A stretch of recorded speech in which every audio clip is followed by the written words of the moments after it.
Today we're making macaroni and cheese, fresh milled.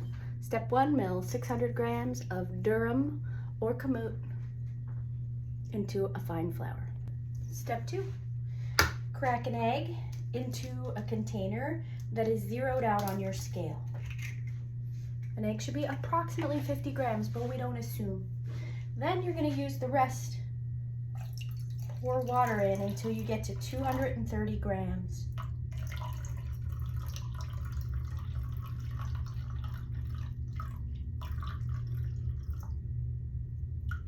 Pour slowly the closer you get.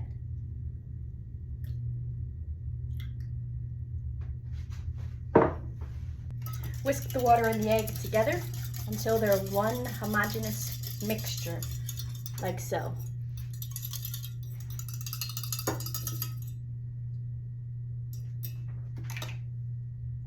Finally, you can grate a little bit of nutmeg into your flour if you like that flavor.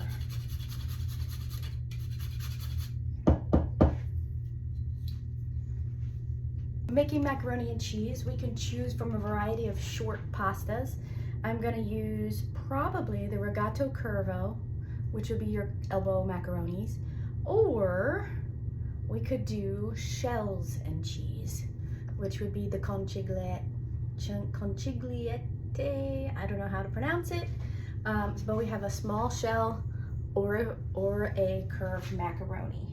And I think we like the elbows better than the shells, but you could choose the one for you. If you use the bronze dies, you need the adapter from pastidea.com. I am not an affiliate, but I have many of their dies. And what you do is you slide it down into the adapter, just like that. And there's a little screw on the side, which requires an Allen wrench. I keep my Allen wrenches in the drawer of my machine.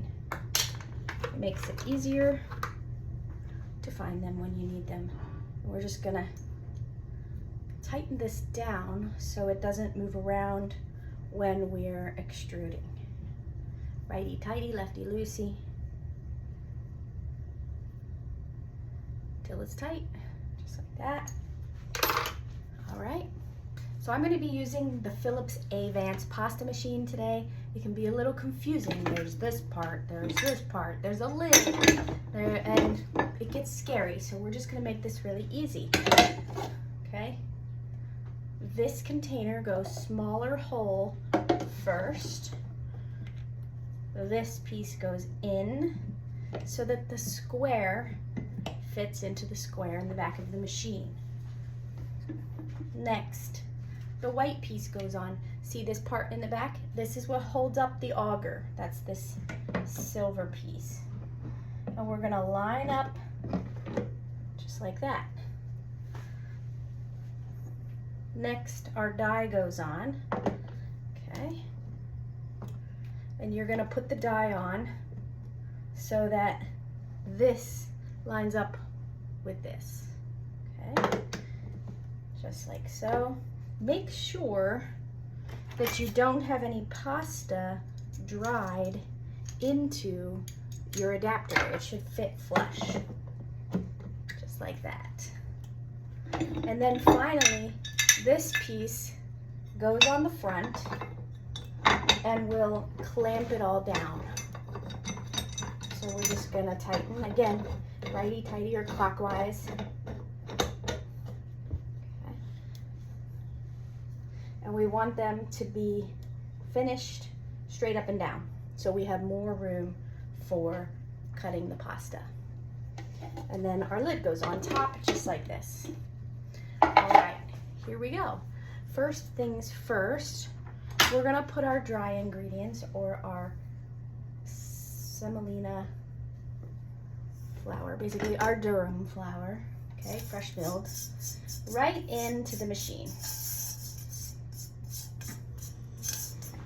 Have it, 600 grams, plus a little bit of nutmeg.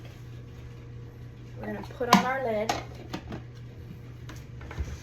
and then we're going to turn on our machine. From there, we're going to select the size. 1 or 2, 300 or 600 grams. Well, I'm using 600 grams. And then we press play. Oh, this one's the size, sorry. 2, press play. Okay. This button's to go between automatic or only extruding. So if you get to the end of a pasta batch and you still have dough left, you can choose to only extrude so it doesn't go through this mixing phase. Now, the auger is moving, the flour is going through, and our job is to slowly pour the liquid mixture into this little area with a slot.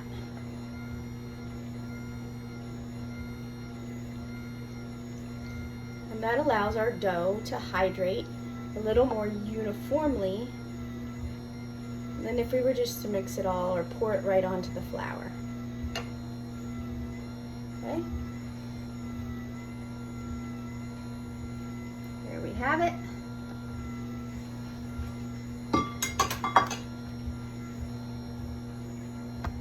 So we're going to let this go until the machine stops, and then it starts to change direction. And when that happens, we can turn off our machine and wait 30 minutes, or we can turn the machine off and do the same thing again. Have it do 2 mixing cycles before extruding. Your choice. If you don't care about the texture of your pasta and you just need pasta in a pinch, you don't have to do any of that. Just let it go through and extrude. You'll have a rougher looking pasta at the end, but it'll still be edible. When I make pasta, I like to extrude onto my Excalibur dehydrator trays because often that's what I'm doing with the extra. Whatever we're not eating for this meal will go onto the dehydrator tray so I can dehydrate it and have that ready to go for a quick weeknight win. It also makes it nice for laying the pasta out flat for when I go to cook it. Our dough is finished, the first mixing phase, and I've turned the machine off, took off the lid, and now we're going to take a look at what our dough looks like. It looks dry and crumbly, almost sandy, and if you squeeze it together, it should stay together, just like this. However, if you press on it, kind of like if you were playing with moon sand, it should come back apart, okay? Just like that. And that means we have a good hydration, right? But I want to let this mix a little bit longer before I extrude so it comes out more beautiful. So I turn my machine back on, I choose the bigger size and press play. While that's mixing, I'm going to prepare my pot for cooking.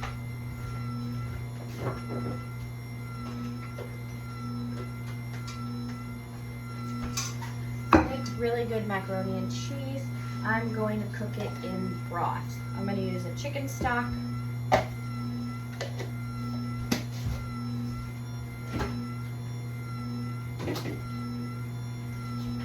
You could use whatever you like. Now it's finished the second mixing and it's changing direction. Now extrusion will begin. You're going to see that the texture is going to change from the beginning of extrusion to the end of it. Okay.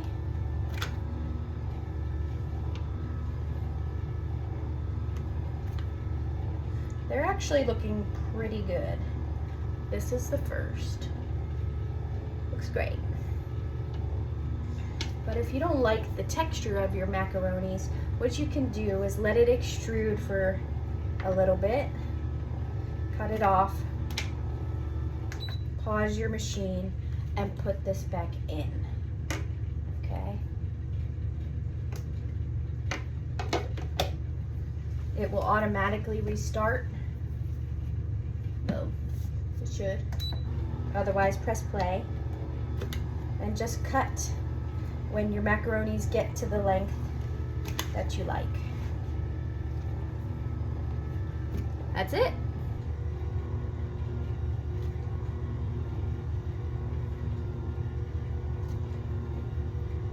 This is the only time-consuming part, is just waiting for your macaronis to extrude and cut. Now, if you're doing something very quick, like a risotto, you're going to be cut very quickly. You're going to get a workout. This is actually pretty relaxing. Just pull up a chair and cut. We're about 5-6 minutes towards the end of the cycle, and the machine is changing direction for a moment, and then it'll switch back and go through another cycle of extrusion. Here we go. So this machine does approximately 3 minutes of mixing and then 2 6-minute phases of extrusion for a total of 15 minutes. If you add in an extra 3 minutes of mixing, then you have an 18-minute cycle of making a large batch of pasta. If you make a smaller sized batch, it won't take as much time. Okay, we're at the end of the cycle and we have a whole tray of macaronis. However, when we look inside here, we still have quite a bit of dough. And if that happens, you can just power it on and choose extrusion only, which is another 3 minutes. The dough will mix and then it will continue to extrude, and you can do that as many times as you need until you're finished with all the dough in the machine. Just like that. All right, we're all done. We lift the lid, take a peek in the machine. There might be a little bit of dough. You can choose. Do you want to do another extraction cycle, or do you want to just roll this up and make a gnocchi, have like a little pasta dough remnant? Your choice. Okay. If I were going to run this through again, I would break it apart just like this. Okay. And then I would choose extrude only and play. It'll mix, it'll extrude, you can get the maximum amount of pasta out. It can be a little tough to get the very last bit of dough out of the machine, but it's not a waste. Oh, here we go.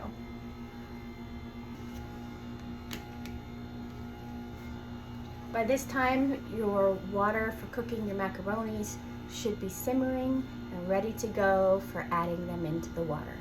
Look at our adorable little macaronis. They're so cute. So you can cut them at different amounts of time and you get slightly bigger or smaller ones. So while the next step is putting all this beautiful macaroni into our pot to boil, we are going to take apart the machine first. And this is a part that will stop a lot of people, so I want to show you just how simple it is. Okay, we're going to go counterclockwise to loosen this up. Okay, this comes off, the die comes off. There will be some dough pushed up in here. Do what you will with it. I won't tell if you throw it away, but you could very easily make some gnocchis or just cut them into little bits and put them in a scrap pasta bag, throw them in your soups. Okay, lots of options. Next, the lid comes off. This piece comes off. These all just need a little rinse with some soapy water and you are good to go. Same here. It's very non-stick. Nothing really sticks to it. It's great. You can just soapy water rinse. And then any little bits that you might have in here, again, put them in your soups, roll them up and make little gnocchis. Whatever you want to do, a good old soapy water rinse is all it's going to take. Now, you want to do that and not forget about it, because cleaning the machine later is not as fun as cleaning it right away. Ask me how I know. Okay, then we're gonna loosen this up and get this dye out, okay?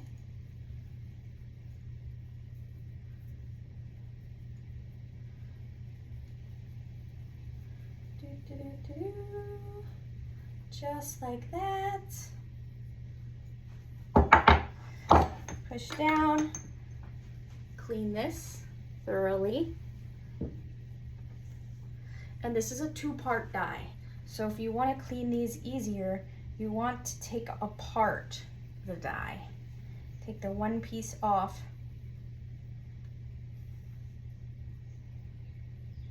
It helps to not have long nails. Okay, and we have a cleaning tool so we can get some of the dough out, just like that.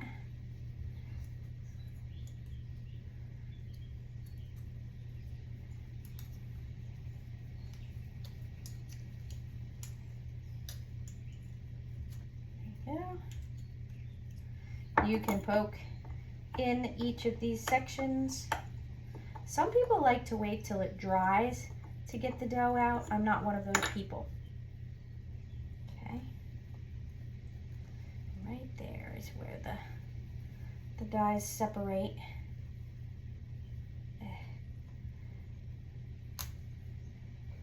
This is where the soaking comes in handy. If you just toss this in some water and let it soak, it'll be easier to pull apart. And then cleaning the dyes is much easier. I think I got quite a bit of dough gummed up in there, so that's what we're gonna do. I'm just gonna put it into a jar, fill it up with some warm water. Come back to it later, it'll be easier to clean out. Don't forget to put your tools back in the drawer so you don't lose them. Toss these in the sink. Actually, most of these parts are dishwasher safe, but I don't have that big of a dishwasher. And there you have it. Now we have our simmering broth, and we're gonna put some of these macaronis in the pot. Okay.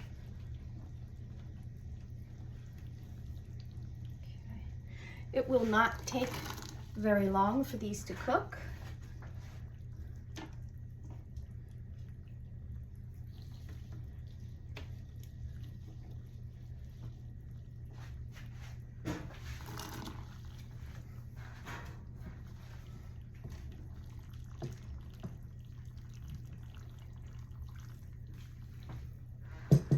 Okay, 30 seconds to a minute is all. You can see that they're floating. If we were to scoop some out and test them, they're al dente, they're done. So we can just scoop them out.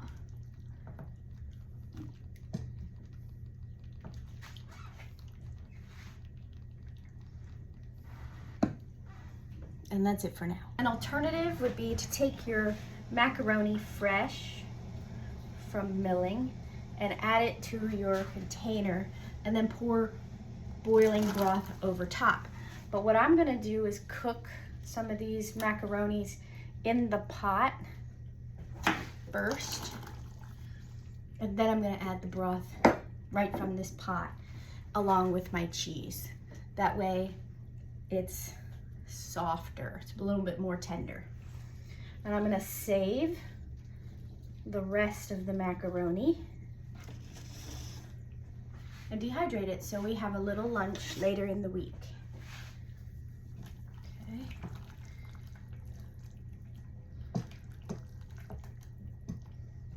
There we go. Scoop out the macaronis. Doesn't take long at all. If you want, you can preheat your oven. Because we can do a baked macaroni and cheese.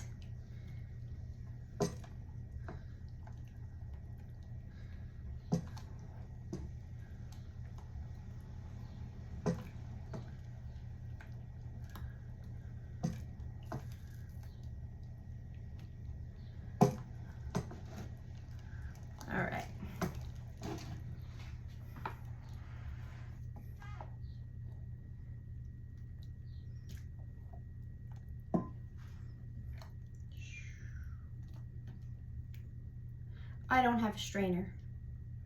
Not one that fits in here. And not one that I can pour everything out into. So I am using this silicone pasta spoon instead. And I did a pretty good job. I think I got them all. Okay. Next, we're gonna grate some cheese. The pickings were slim on cheese, but I got the Dubliner cheddar. I have some black garlic Gouda and mozzarella. So we're gonna put in a mixture of the three.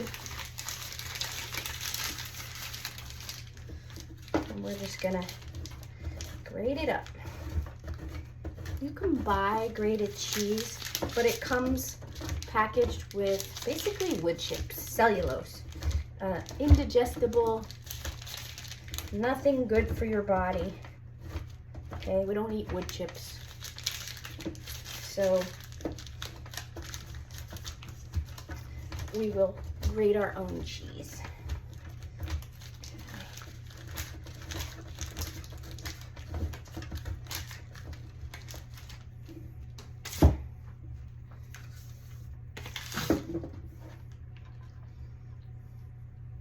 Sprinkle in some cheddar. We'll do some of this black garlic Gouda, which tastes really good.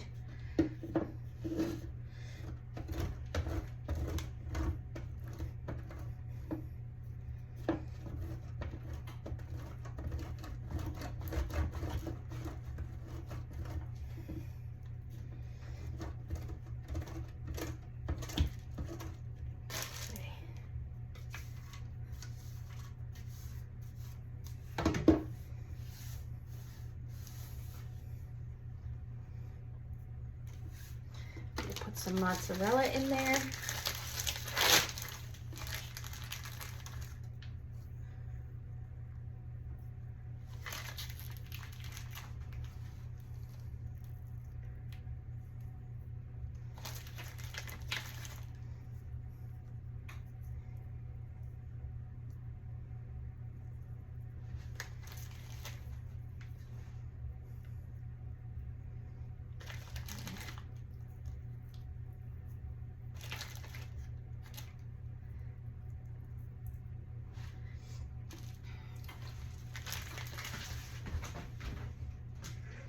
All right.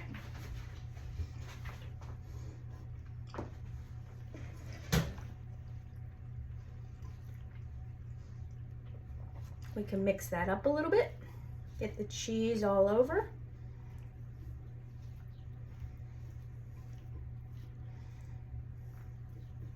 Then we're gonna top it with some more.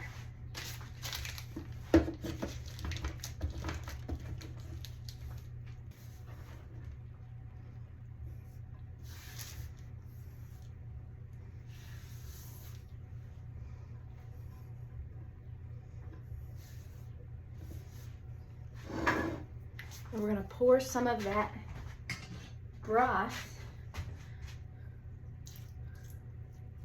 right over top.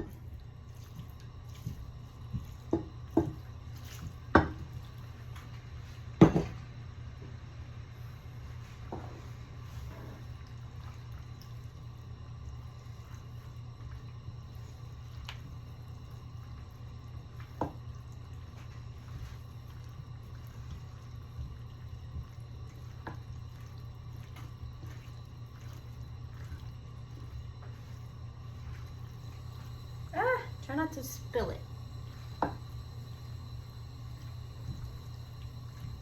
We could add some garlic, some onion.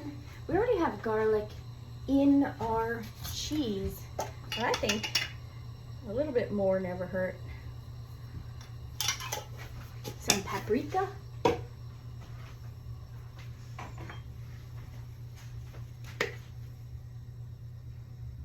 We could put some broccoli in this.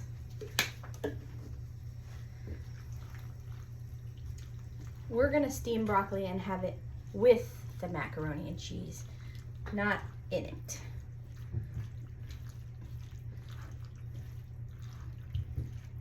All right. I added a little bit more Gouda. I just grated some Parmesan.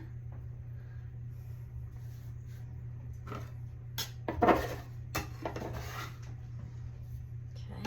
and we can add a little bit of butter.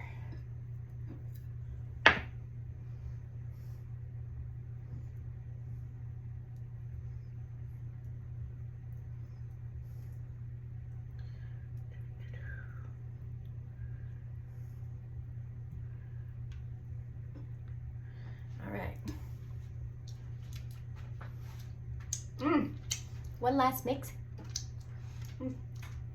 That's good.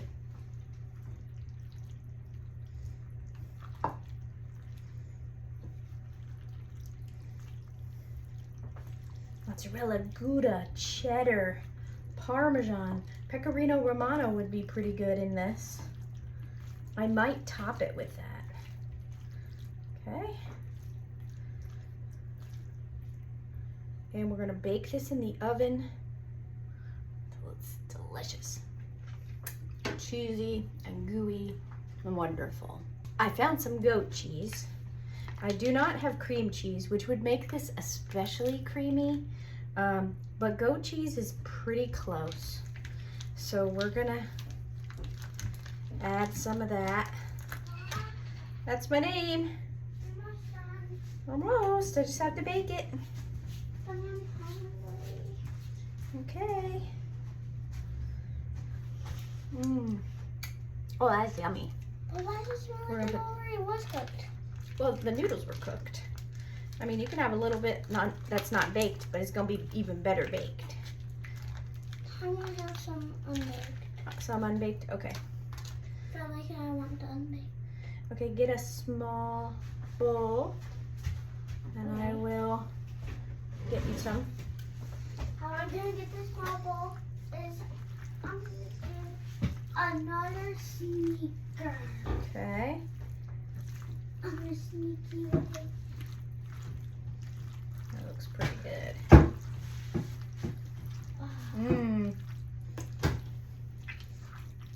I almost just fell. Oh, don't fall. Here. You okay? Thank you. Oh, because you're up on the. You could have used the step stool. No. Oh. I want to be a cool person like Clay.